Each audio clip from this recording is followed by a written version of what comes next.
Smokey Robinson is now under criminal investigation by the Los Angeles County Sheriff's Department following allegations of sexual assault.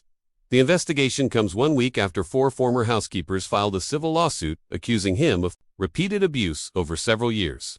In response, Robinson has denied the allegations and has filed a $500 million countersuit, calling the claims false and defamatory. No criminal charges have been filed, and the investigation remains ongoing. At 84, Smokey Robinson still walks onto stages in tailored suits, silver hair immaculate, introduced as the poet of Motown, the man who taught a generation how to sing about devotion, longing, and lasting love. For decades, his music was treated as proof of a gentle soul, an artist whose voice embodied tenderness and romance. That image, carefully built and fiercely protected, is now under scrutiny. Behind the love songs, there were long-standing whispers. Inside the industry, stories exchanged quietly in hallways and hotel corridors. Late nights after shows, carefully controlled access, encounters arranged without leaving a trail. For years, these stories remained buried while the legend grew safer with time. The shock now is not that temptation existed, but that the most specific allegations surfaced only when age, distance, and silence offered protection to everyone involved. In the early 1970s, while Motown's sound dominated the airwaves, Smokey Robinson's marriage to Claudette Robinson was unraveling in private. Publicly, the image was pristine. Privately, the strain was relentless. According to people close to the couple at the time, Robinson's schedule was punishing, his absences frequent, and rumors of infidelity widely known within industry circles. Claudette felt the damage first in missed dinners and shifting explanations. Then physically, in 1971, she was hospitalized after months of stress and exhaustion. Flowers and cards arrived. Answers did not. Those close to the situation later said, the unspoken instruction was simple: keep it quiet. Motown was selling romance, and the woman at its foundation was expected to absorb the cost. When Claudette confronted the reality of repeated affairs, she was not met with public denial or visible accountability. Instead, she was advised to protect the brand. Silence became policy. By late 1973, she chose to leave. The separation was handled quietly, efficiently, with no scandal. Robinson moved forward. The label remained intact. Claudette carried the truth without an audience.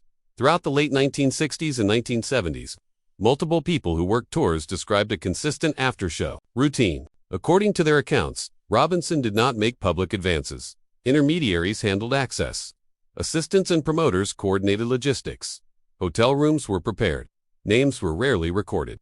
Gifts sometimes appeared the next morning. Promises of introductions or opportunities were quietly implied and just as quietly withdrawn. The encounters, as described years later, were brief.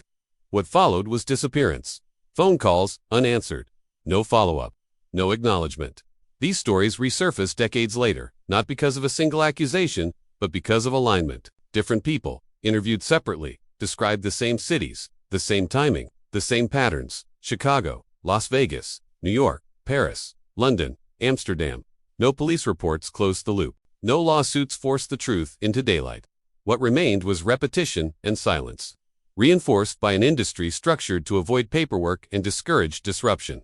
By the late 1970s, Robinson himself would later admit he had lost control. Cocaine entered his life and escalated quickly. In interviews years later, he described how the drug blurred judgment and accelerated impulse. He used before going out, after coming home, and sometimes to begin the day when sleep wouldn't come. Sex, he said, became an extension of the high. Not intimacy, but escape.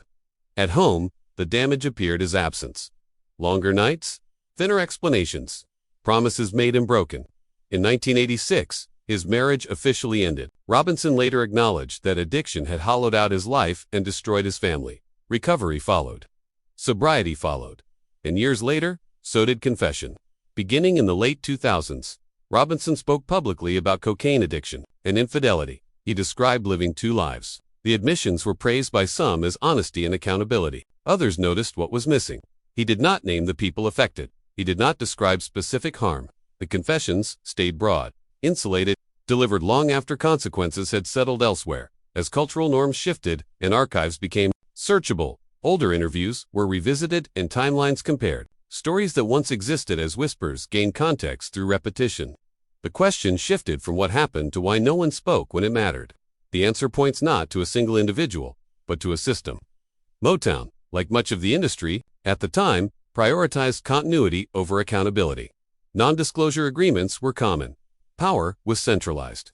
Speaking up risked careers. Silence was rewarded. Quiet became consensus. Now, with civil lawsuits filed and a criminal investigation underway, the distance between legend and reality feels narrower than ever. Robinson has denied the allegations and maintains his innocence. The legal process will determine what can be proven. But regardless of outcome, the reckoning has already altered how the story is heard. Not as a sudden fall, but as a delayed collision between image and memory. What remains is an uncomfortable truth. Confession that arrives only when safety is assured may still be honesty, but it will always feel incomplete.